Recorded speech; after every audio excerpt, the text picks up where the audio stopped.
بتفتح كتب المذاكرة وتحس إنها مش بتدخل دماغك؟ بتحفظ وتاني يوم تنسى كل حاجة؟ لو بتواجه المشكلة دي فالفيديو ده ليك.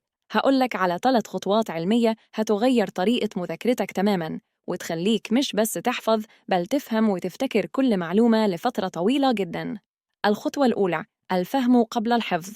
أكبر خطأ بنقع فيه أننا بنبدأ بالحفظ على طول. المعلومة اللي بتتحفظ من غير فهم بتتبخر سريع. اقرأ الدرس قراءة سريعة في الأول، خذ فكرة عامة عن المحتوى، شوف العناوين والصور والرسوم. بعدها اقرأ بتركيز واسأل نفسك سؤالين: ليه وإزاي؟ ليه المعلومة دي مهمة وإزاي بتترابط مع باقي أجزاء الدرس؟ لما تفهم عقلك بيبني روابط قوية، وساعتها الحفظ بيبقى تلقائي وسهل. الخطوة الثانية: تقنية الاسترجاع النشط. بعد ما تفهم الدرس كويس اقفل الكتاب، تخيل إنك بتشرح الدرس لحد ما يعرفش عنه أي حاجة.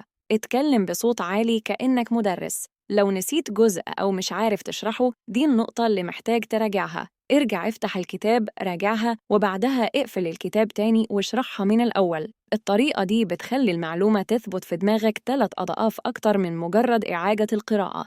الخطوة الثالثة: تقنية بومودورو لتنظيم الوقت. بدال ما تذاكر بالساعات وتفصل، ذاكر بفترات قصيرة ومركزة. اضبط التايمر على 25 دقيقة مذاكرة بتركيز كامل بدون موبايل أو مشتتات. لما التايمر يرن خد راحة 5 دقايق، اتحرك، اشرب مية، بص من الشباك.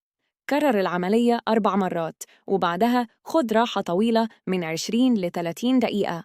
الطريقة دي بتحافظ على طاقتك وتخليك مركز ومنتج من غير ملل أو إرهاق. الملخص: 1. افهم قبل ما تحفظ. 2. استخدم تقنية الاسترجاع النشط. 3. نظم وقتك بتقنية بومودورو. لو طبقت الخطوات دي، المذاكرة هتتحول من مهمة صعبة لتحدي ممتع ونتائج مضمونة. ما تنساش تعمل لايك وشير للفيديو واشترك في القناة عشان توصلك كل الفيديوهات الجديدة.